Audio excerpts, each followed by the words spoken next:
Here's a lesson from China.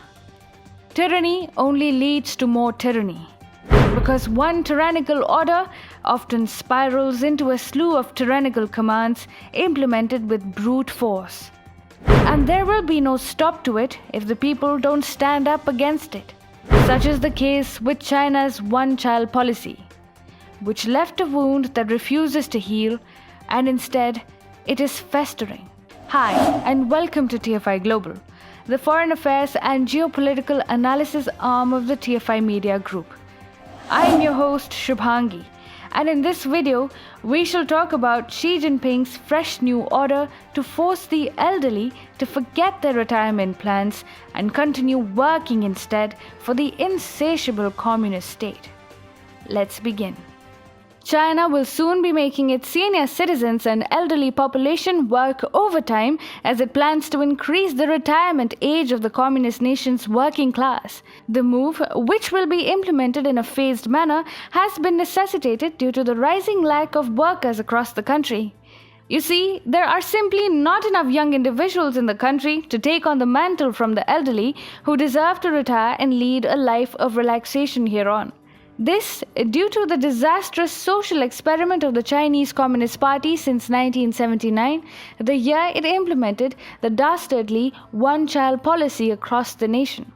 For close to 40 years, each Chinese family was allowed to raise only one child, leading to a huge decline in the number of youth workers across the country who can be employed to work in various sectors. China has been feeling the excruciating pain caused by the one-child policy, as the same took to showing effects in the form of a large quantum of the aged citizenry retiring from their workplaces, while a practical absence of sufficient young people joining the workforce continues to haunt the CCP. The one-child policy was disbanded in 2016, effectively meaning that there are still 10 to 15 more years before normalcy returns to the Chinese demography. When the retirement age starts being lifted, it will be by a few months every year or by a month every few months. This is according to Jin Weigang, head of the Chinese Academy of Labor and Social Security under the Ministry of Human Resources and Social Security. He has said, people in different age groups will be retiring at different ages. For example, in the first year of the policy's implementation, female workers who were originally scheduled to retire at 50 will retire 1 month or a few months after 50. It is expected that in successive years of the policy being implemented, the quantum of the time for which elders would have to slog will also increase. The retirement-related laws have not been touched since 1978, showing how sensitive and controversial the mere idea of fidgeting with retirement has been in China, especially when laboring hours are already horrible in the current status quo. Xi Jinping, however, being the tyrant that he is, has chosen to make China's aged individuals work more than they are required to, only in order to prevent China's industries and various sectors from collapsing owing to the acute shortage of a young workforce.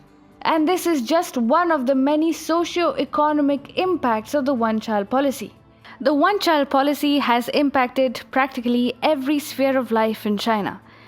It made the People's Liberation Army a force of wimps and sissies unable to fight battles for the country because they are pampered little emperors raised in one-child families. It is making Chinese men scramble all over the country and abroad for brides because the girl child was a less favored choice in the one-child era.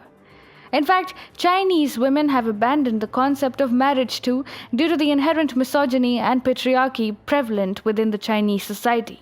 The one-child policy also led to rising juvenile crime rates in China and a large disproportionate number of elderly citizens, leading to an exceptionally huge burden of dependence on the youth. The communist nation has been plagued in many ways by the menace of the one-child policy. And what's worse, Chinese youth raised under the one-child regime are fickle-minded and cannot work under pressure even as they constantly shift their aims and goals in life. This due to the tremendous pampering they have received from parents and grandparents. When asked to work under pressure, such individuals simply cannot cope, which is another reason why China wants its shrewd and experienced aged population to continue working until the CCP devises a way around the Chinese youth's inability to work.